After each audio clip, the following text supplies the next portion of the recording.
الذي أنزل القرآن العظيم تبيانا لكل شيء وهدى ورحمة للمؤمنين وشفاء لما في صدور الناس أجمعين والصلاة والسلام على أشرف الأنبياء والمرسلين نبينا محمد وعلى آله الطيبين الطاهرين وعلى أصحابه غر الميامين وعلى كل من اتبعهم بإحسان إلى يوم الدين.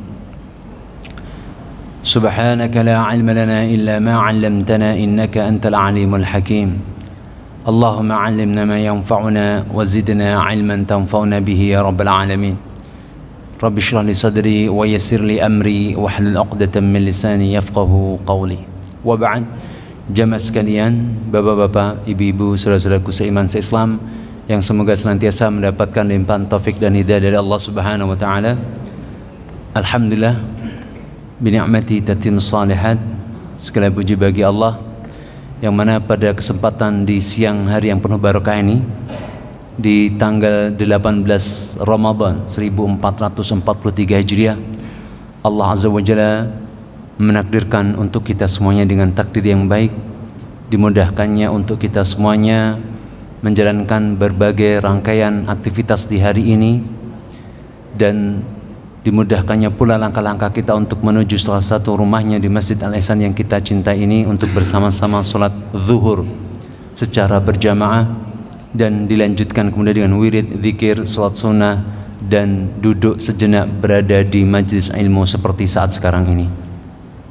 Semoga amalan yang telah kita kerjakan dan yang sedang kita kerjakan seperti saat sekarang ini menjadi bagian dari amal soleh yang diterima oleh Allah Azza wa Jalla dan menjadi pemberat timbangan kebaikan kita di hari kiamat nanti. Amin Allahumma amin. Jamaah yang dirahmati Allah Subhanahu wa taala, sejenak mengisi waktu rehat kita di tengah-tengah aktivitas kita di siang hari ini, kami mengajak untuk kita mengambil ibrah dan menjadi renungan untuk di siang hari ini terkait dengan sebuah catatan sejarah penting yang terjadi di bulan Ramadan. Peristiwa besar itu adalah meletusnya Perang Badar. Perang Badar terjadi di tahun kedua Hijriah di bulan Ramadan, dan tepatnya di tanggal 17 Ramadan sebagaimana yang ditetapkan oleh para ulama ahli tarikh. Di sini kita tentu memahami bahwa sebagai ahlus sunnah wal jamaah, orang beriman, meletusnya perang Badar di bulan Ramadan ini bukan suatu hal yang sifatnya kebetulan, tidak, namun semuanya bagian dari tadbir Rabbani, bagian dari grand skenario Allah Azza wa Jalla, yang tentunya Allah Azza wa Jalla hendak ingin memberikan kepada kita sebuah pelajaran penting dan pesan-pesan penting. Kenapa kok sampai terjadinya perang Badar di bulan Ramadan tersebut? Dan perlu untuk kita ketahui juga bahwa perang Badar itu terjadi saat kaum muslimin sedang melaksanakan, menunaikan puasa Ramadan untuk kali pertama. Ini yang juga harus kita pahami dan kita ketahui. Jadi di bulan Ramadan ini terkumpul atau terjadinya beberapa peristiwa-peristiwa besar. Di antaranya perang Badar itu sendiri, kemudian pelaksanaan syariat siam Ramadan untuk kali pertama, dan juga dipilihnya Ramadan sebagai bulan untuk diturunkannya Al-Quran. Sekali lagi, ini semuanya bukan kebetulan semata, tidak, namun Allah Subhanahu wa taala hendak memberikan kepada kita sebuah pelajaran penting, bahwa hadirnya bulan Ramadan di setiap tahunnya agar kita semuanya terlahir kembali menjadi generasi-generasi Badar di setiap zamannya, agar di dalam hati jiwa kita semuanya senantiasa tertanam spirit Badar. Bulan Ramadan berarti kembalinya spirit Badar untuk kemudian menempuh 11 bulan berikutnya. Mari sejenak untuk kemudian kita menelaah dengan secara singkat terkait dengan terjadinya meletusnya perang Badar, yang mana ini didokumentasikan secara detail dalam Al-Quranul Karim, terlebih khusus lagi juga dalam hadis-hadis Nabi SAW dalam kitab Al-Maghazi. Dalam Al-Quranul Karim setidaknya ada beberapa tempat Allah merekam kejadian perang Badar di tahun kedua Hijriah di bulan Ramadan tersebut. Di antaranya dalam surat Ali Imran, terulang kembali juga dalam surat An-Nisa, kemudian terulang kembali secara detail dalam surat Al-Anfal. Allah merekam dalam surat Al-Anfal secara detail bagaimana kejadian perang Badar dan pelajaran-pelajaran tentunya yang sangat menarik untuk kita pelajari, kita dalami semuanya. Namun dalam kesempatan singkat ini kita coba untuk mengambil beberapa ibrah saja. Dari sisi tinjauan sejarah kita perlu menarik mundur terlebih dahulu. Kenapa, apa yang menjadi sebab dari perang Badar ini? Perang Badar ini disebabkan oleh apa? Oleh deklarasi perang yang sudah disampaikan oleh rezim kafir Quraisy pada saat itu setelah persis hijrahnya Nabi Muhammad sallallahu alaihi wasallam ke kota Madinah, ke kota Yathrib. Saat itu kita tahu di tahun-tahun antara tahun ke-7 kenabian sampai ke-13 kenabian, kondisi kaum muslimin yang ada di kota Mekah mengalami kondisi yang menegangkan sekaligus mengerikan. Kriminalisasi dan persekusi terhadap siapa saja yang mengikuti Nabi Muhammad terjadi. Banyak dan tidak sedikit di kalangan para sahabat Nabi yang kemudian meninggal dunia. Dan bahkan Nabi SAW berserta keluarganya pun juga mendapatkan ancaman pembunuhan berkali-kali. Sampai leher beliau dicekik, sampai ketika beliau sholat di Ka'bah Musyarrafah, beliau pun juga hampir ditimpa batu oleh orang-orang kafirin Quraisy pada saat itu. Sehingga kemudian Allah Azza wa Jalla memerintahkan kepada Nabi Muhammad SAW untuk segera mengevakuasi kaum muslimin agar hijrah ke tempat yang lebih aman. Dan saat itu tempat yang lebih aman adalah kota Madinah. Di kota Madinah terdapat dua suku Arab yang terkenal, Aus dan Khazraj. Keduanya memiliki rivalitas yang tinggi, maka sering terjadi peperangan di antara mereka berdua. Maka tatkala tahun ke-11 kenabian dan ke-12 kenabian, mereka mendengarkan tentang informasi hadirnya Nabi akhir zaman, yaitu Nabi Muhammad SAW, dan akhirnya mereka pun mengikrarkan dua kalimat syahadat. Yang terkenal dengan peristiwa Bai'ah Aqabah pertama yang terjadi di tahun 11 kenabian, dan Bai'ah Aqabah kedua yang terjadi di tahun 12 kenabian. Maka setelah terjadinya Bai'at Aqabah, janji setia, sumpah setia dari kalangan Aus dan Khazraj kepada Nabi Muhammad SAW, lalu Nabi SAW mengirimkan salah satu utusan duta Islam pertama, yaitu sahabat yang mulia Mus'ab bin Umair radhiyallahu taala anhu ardahu. Mus'ab bin Umair, kehadiran Mus'ab bin Umair di Madinah tentu saja mendapatkan rintangan halangan juga dalam menyebarkan agama Islam. Namun alhamdulillah bifadlillah, akhirnya dengan izin Allah banyak di antara kaum Aus dan kaum Khazraj melalui dua pemimpinnya yang alhamdulillah bifadlillah mendapatkan hidayah langsung dari Allah Azza wa Jalla melalui perantaraan Mus'ab bin Umair, yaitu Sa'ad bin Mu'adz, yaitu pemimpin dari kabilah Aus, dan Sa'ad bin Ubadah, pemimpin dari kabilah Khazraj. Mereka berdua masuk Islam dan kemudian diikuti oleh seluruh anak sukunya. Perkembangan ini lalu kemudian direspon oleh Nabi Muhammad SAW tepat setelah tahun ke-13 kenabian itu. Maka disitulah Nabi SAW berangsur-angsur mengevakuasi para sahabatnya untuk berpindah hijrah ke kota Madinah. Singkat kata singkat cerita, akhirnya Nabi Muhammad SAW berserta Abu Bakar As-Siddiq radhiyallahu anhu, termasuk beliau yang terakhir dalam berhijrah, akhirnya berhasil menyusul kaum muslimin yang ada di kota Madinah. Mendengar informasi ini, maka saat itu Abu Jahal dan rezim kafir Quraisy segera mengadakan apa yang disebut dengan mungkin rapat luar biasa ya di Darun Nadwah. Lalu kemudian serta-merta mereka langsung mengetok palu keputusan bahwa siapa saja yang memberikan dukungan kepada Muhammad maka dia menjadi musuh kita bersama. Lalu betul hal itu langsung disebarluaskan ke seantero Jazirah Arab. Dan saat itu secara khusus rezim kafir Quraisy yang dipimpin oleh Abu Jahal mengirim utusan dan surat kepada pembesar Aus dan Khazraj yang isinya hanya ultimatum, hanya ada dua pilihan bagi Aus dan Khazraj. Wahai Aus dan Khazraj, kalian harus mengekstradisi, mungkin bahasa kita seperti itu ya hari ini. Kalian harus mengekstradisi, mengembalikan lagi Muhammad dan orang-orang yang hijrah di tempat kalian ke kota Mekah. Atau kalau kalian enggan untuk melaksanakan ini, maka engkau akan menjadi musuh kami bersama dan kita akan mengumumkan perang kepada seluruh jazirah Arab untuk memerangi kalian. Disinilah jamaah rahmati Allah Subhanahu wa taala situasi kondisi perang Badar. Sebab-sebab awal-awal munculnya meletusnya perang Badar. Maka di saat itu setelah mendengar ultimatum dari rezim kafir Quraisy pada saat itu, Nabi Muhammad SAW secara sigap lalu kemudian menata teritorial di wilayah kota Madinah dan mengamankan ya teritorial yang ada di kota Madinah dan sekitar. Maka bergegas Nabi SAW mengadakan perjanjian-perjanjian damai kepada seluruh kabilah-kabilah yang ada di sekitar Madinah.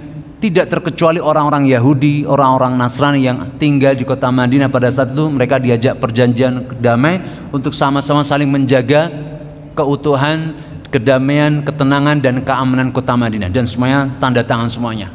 Inilah kesigapan Nabi Muhammad SAW. Dan saat itu pula maka turun perintah untuk diizinkan untuk membela diri mereka ketika mereka diperang.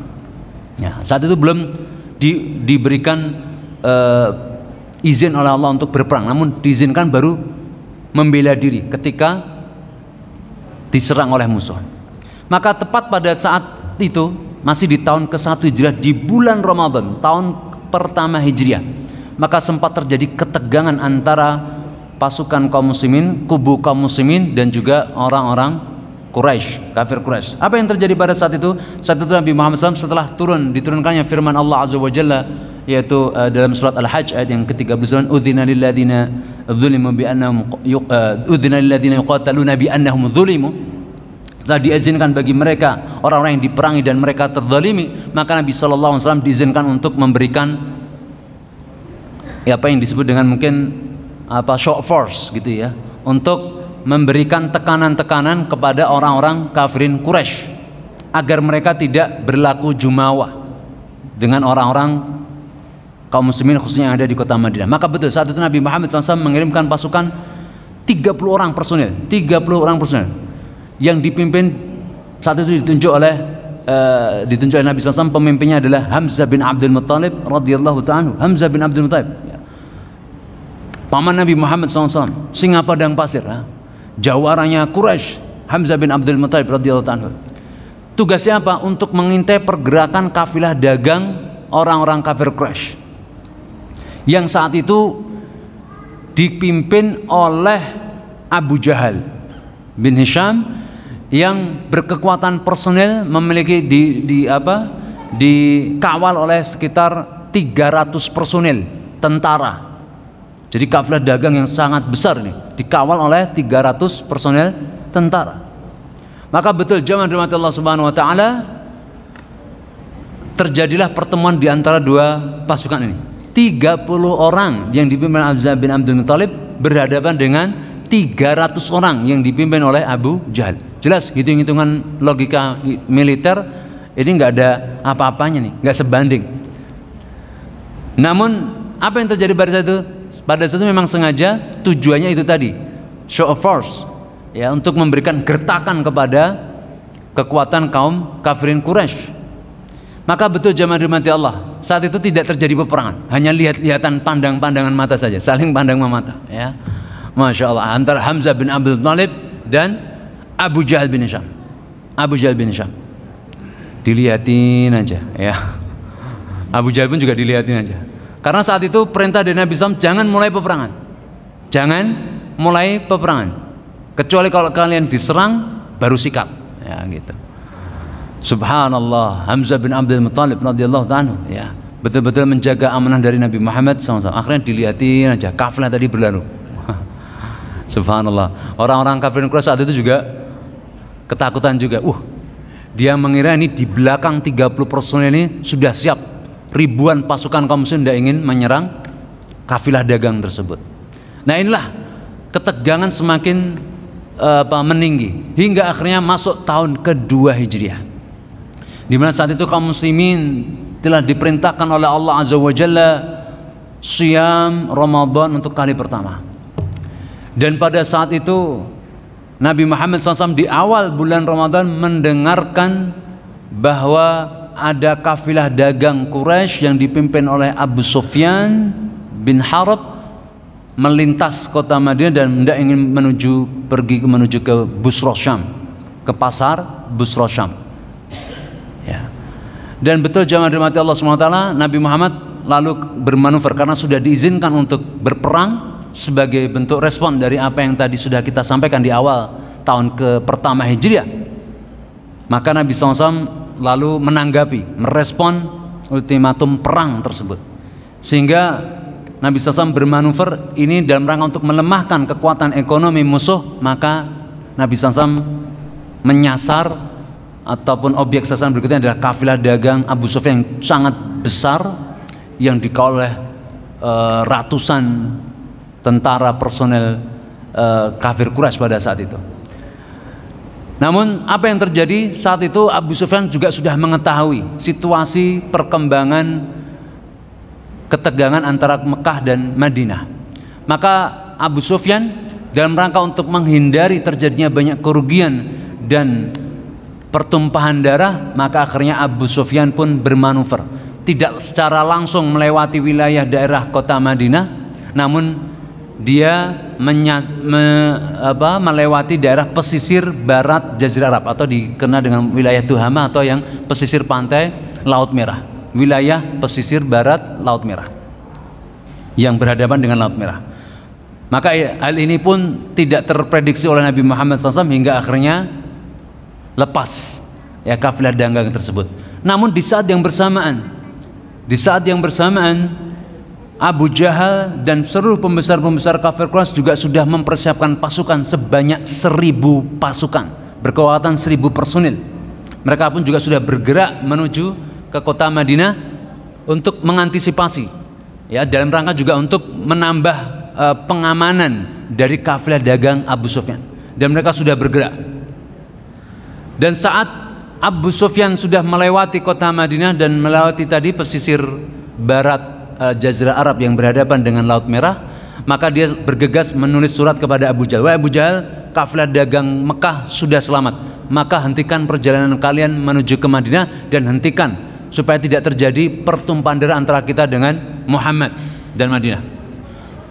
Membaca suratnya Abu Sufyan ini, maka Abu Jahal apa yang terjadi?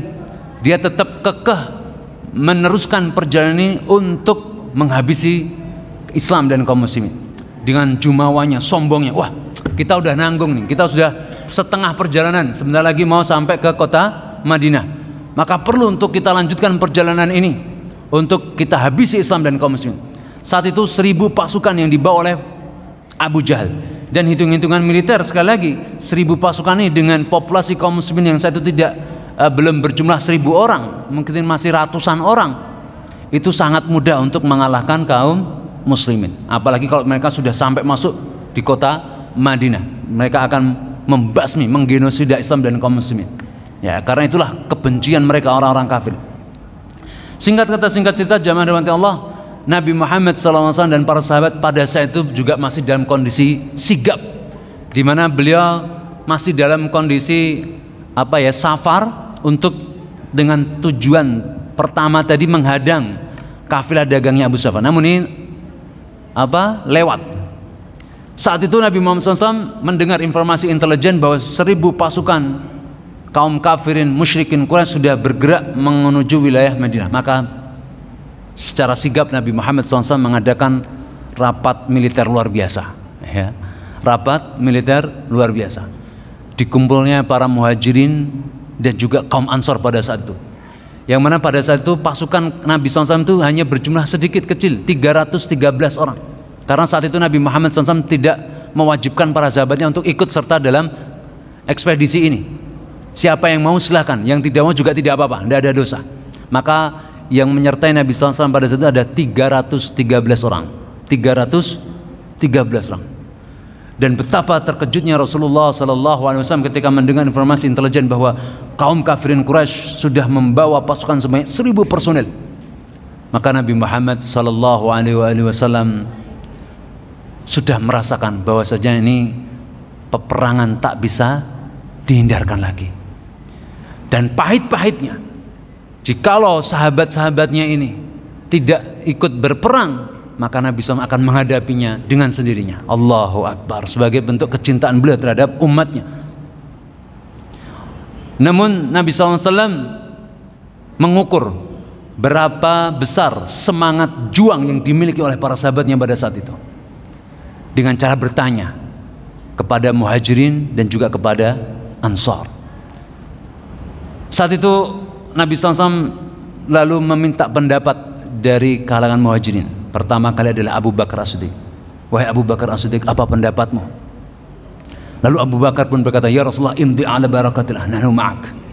Lanjutkan perjalanan ini ya Rasulullah, lanjutkan perjuangan ini ya Rasulullah, kami akan membersamaimu. Nabi SAW tenang. Alhamdulillah, Abu Bakar berani, semangatnya berkobar-kobar. Kemudian Nabi SAW juga bertanya kepada Umar bin Khattab, dan jawaban Umar bin Khattab sama, dan ini juga membuat hati Nabi Muhammad SAW bahagia. Lalu kemudian Nabi SAW bertanya lagi juga kepada pembesar muhajirin, yaitu Miqdad bin Al-Aswad radhiyallahu ta'ala anhu ardahu, jawaranya Quraisy pada saat itu. Ya. Bagaimana pendapatmu wahai Miqdad bin Aswad? Subhanallah, jawaban Miqdad bin Aswad ini membuat Nabi SAW lebih bahagia lagi.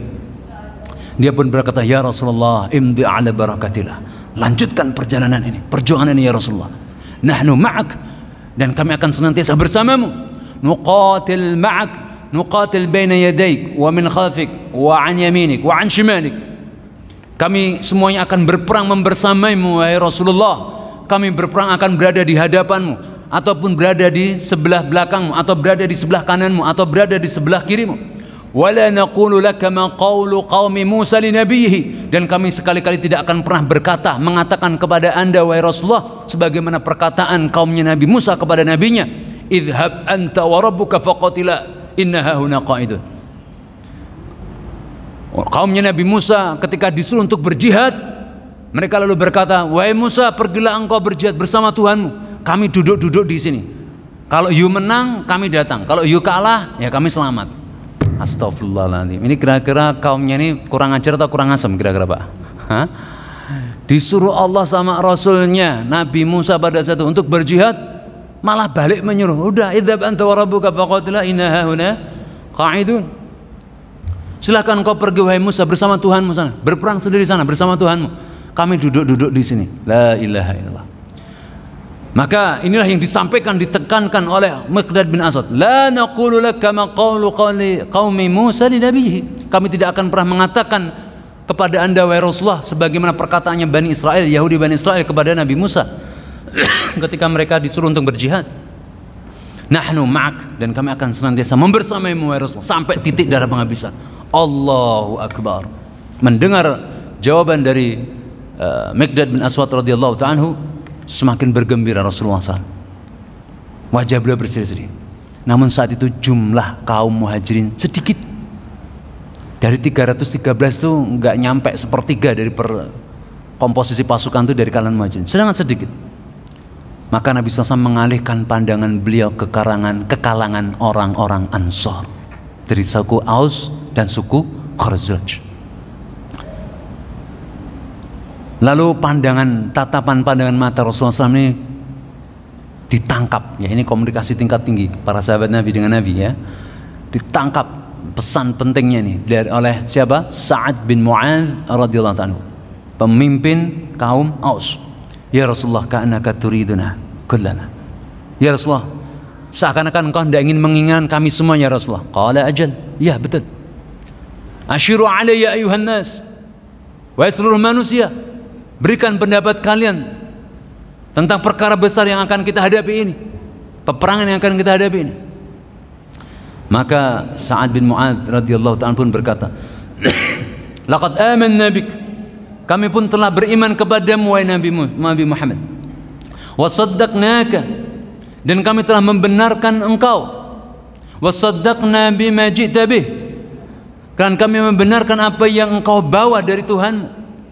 Wallahi walladzi ba'atsaka bil haqq, demi Allah, demi zat yang telah mengirimmu, mengutusmu dengan kebenaran wahai Nabi, nahnu ma'ak imdi ala barakatillah, kami akan senantiasa membersamaimu wahai Rasul, lanjutkan perjalanan ini.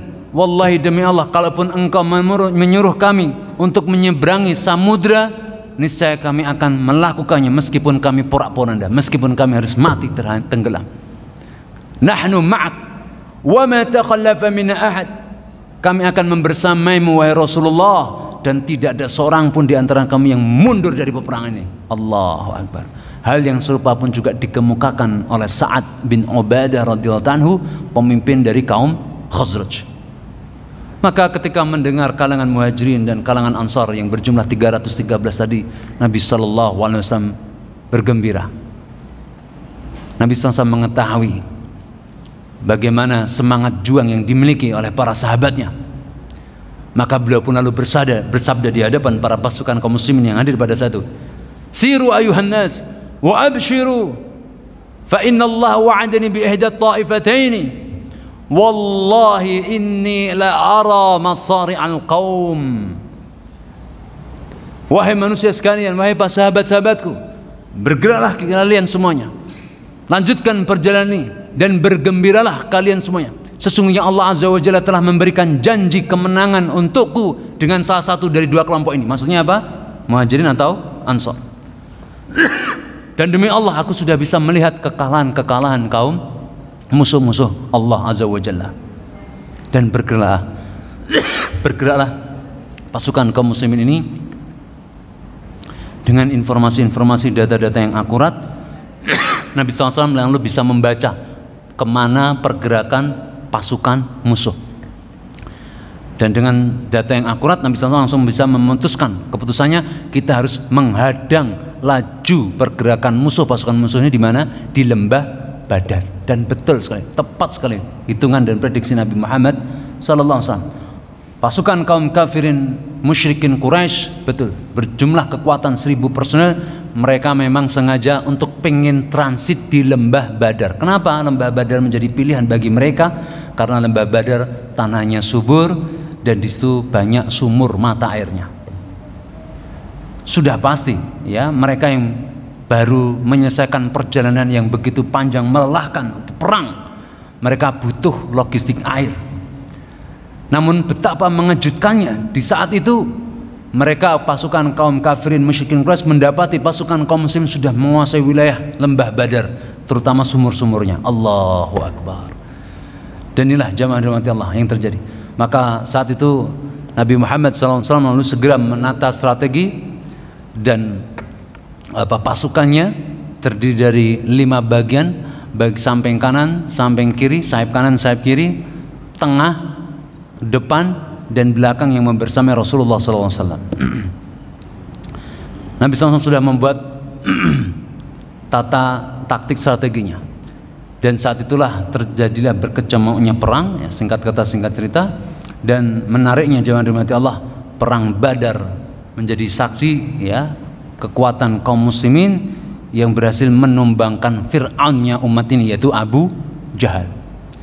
Seperti yang dicuplikan oleh Abdurrahman bin Auf selaku perawi daripada hadis terkait dengan matinya Fir'aun umat ini, yaitu Abu Jahal.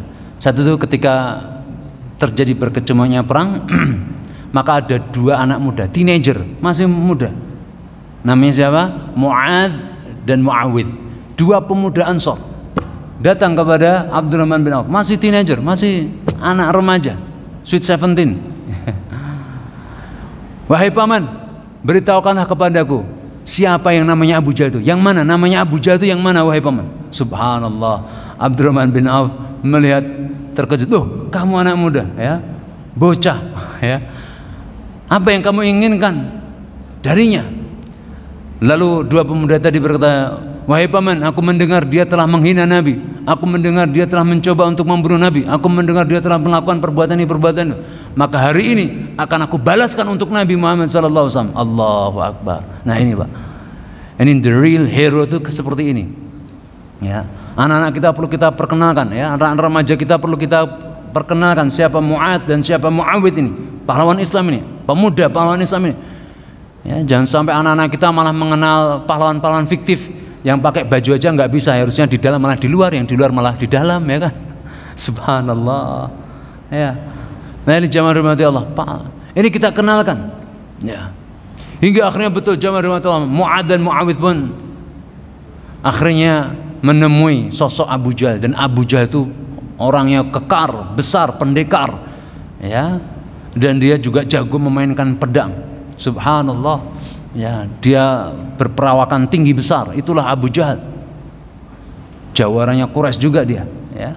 Hingga akhirnya apa yang terjadi zaman dirahmati Allah Subhanahu Wa Taala, dua pemuda ini berhasil untuk menumbangkan Abu Jahal. Allahu Akbar. Lalu dilaporkan kepada Rasulullah. Rasulullah SAW bergembira. Siapa yang berhasil membunuh Abu Jahal ini?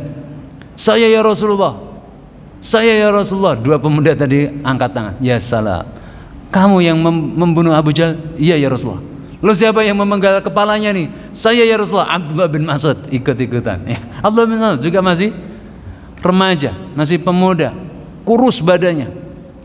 Ya. Akhirnya dikalahkan oleh tiga orang ini, ya, tiga pemuda, tiga anak remaja. Mu'adz, Mu'awidz dan Abdullah bin Mas'ud radhiyallahu ta'ala anhu. Ya. Maka begitu tumbangnya Abu Jahal, seluruh pasukan kaum kafirin lari tunggang langgang, meninggalkan medan peperangan. Allahu Akbar, pekikan takbir pun menggema di lembah Badar, dan kemenangan gemilang pun diraih oleh Rasulullah dan kaum muslimin pada saat itu. Nah, di sini jamaah rahmatullah, sebagai penutup dari kisah heroik yang ditampilkan Rasulullah SAW dan para sahabat ridwanullah alaihim saat itu, maka ini yang menjadi ibrah kita, lahirnya spirit Badar. Apa itu spirit Badar yang harus kita tanamkan dalam diri kita? Terekam di antaranya dalam surat Al-Anfal, mulai dari ayat yang kedua, ketiga, keempat. Allah Subhanahu wa taala berfirman, "Innamal mu'minuna alladzina idza dzukirallahu wajilat qulubuhum wa idza tuliyat 'alaihim ayatuhu zadatuhum imana wa 'ala rabbihim yatawakkalun alladzina yuqimuna as-salata wa mimma razaqnahum yunfiqun ulaika humul mu'minuna haqqan lahum darajatun 'inda rabbihim wa maghfiratun wa rizqun karim." Sungguh hanyalah orang-orang beriman itu adalah orang-orang yang apabila disebutkan nama Allah bergetar hatinya karena sikap cintanya dan ta'zimnya kepada Allah Azza wa Jalla. Begitu sudah disebutkan nama Allah Azza wa Jalla dan itu sudah menjadi ketetapan Allah, maka mereka senantiasa mengucapkan sami'na wa ata'na. Ini Pak, spirit Badar, senantiasa mengagungkan Allah, Allah yang diprioritaskan. Urusan-urusan kepada Allah itulah yang diprioritaskan. Allahu Akbar, Allah Maha Besar. Tidak ada yang bisa menandingi keagungan dan kebesaran Allah Azza wa Jalla. Ini spirit yang pertama, senantiasa mengagungkan Allah Azza wa Jalla, memprioritaskan urusan-urusan kita dengan Allah. Yang kedua, wa idza tuliyat 'alaihim ayatuhu zadatuhum imana, yaitu apabila dibacakan kepada mereka ayat-ayat Allah, zadatuhum imana, semakin bertambah keimanannya.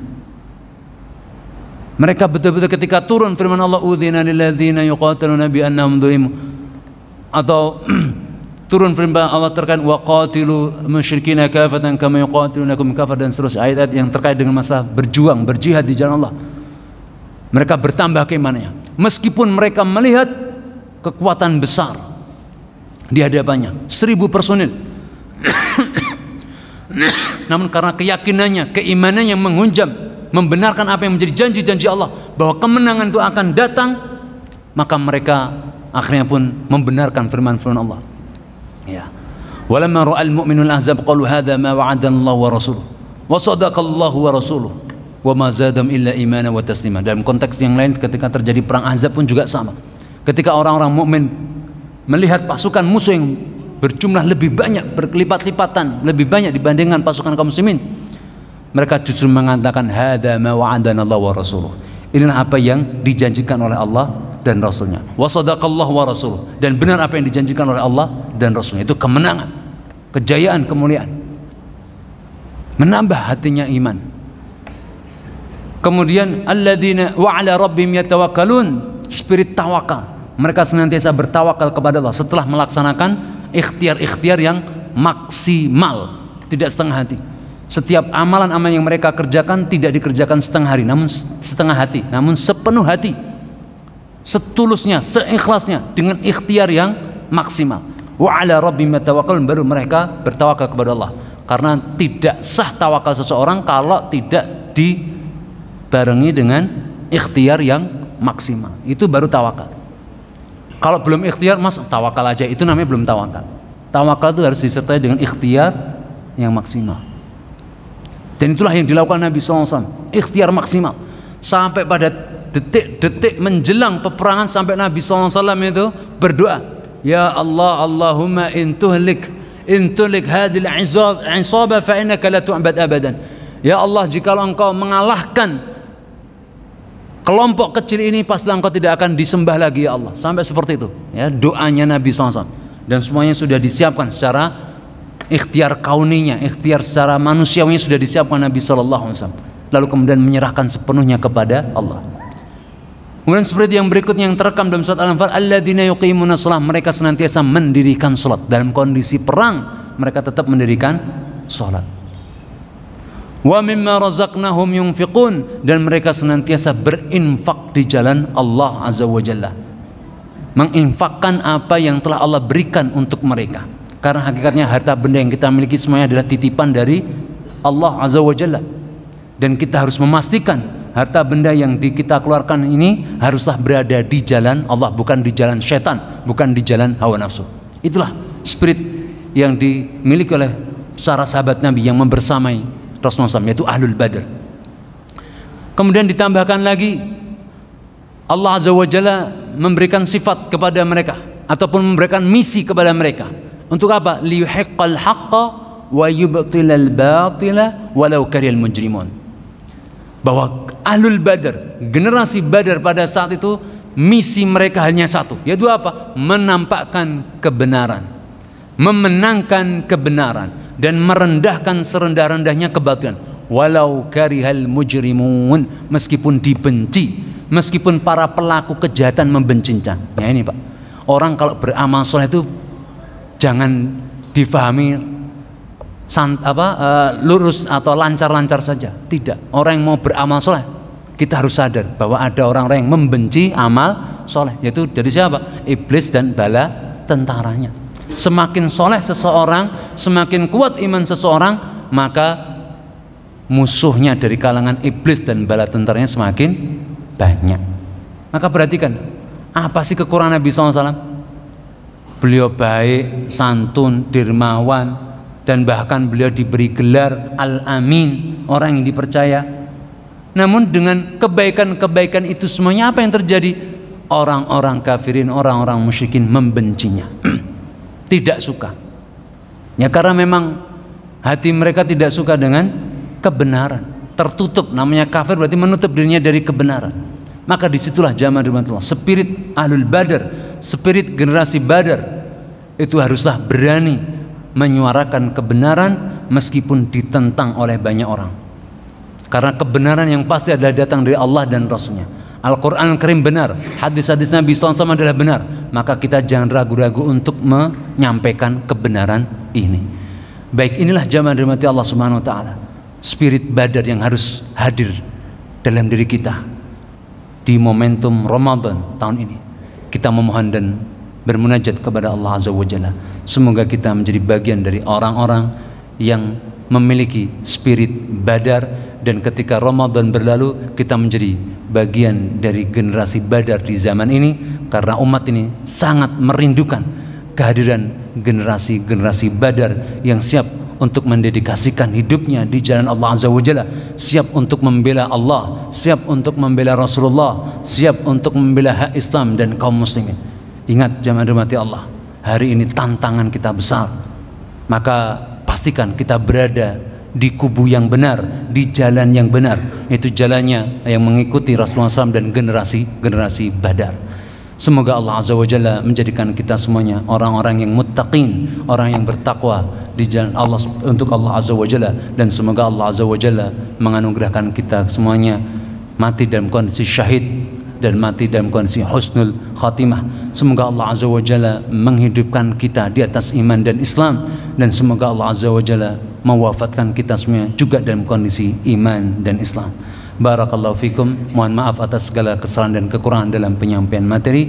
Yang benar semuanya datang dari Allah. Semoga ini menjadi ilmu yang bermanfaat. Barakallahu fikum wa sallallahu ala nabiyyina Muhammad. Subhanakallahumma wa bihamdika asyhadu an la ilaha illa anta astaghfiruka wa atubu ilaik. Wassalamualaikum warahmatullahi wabarakatuh.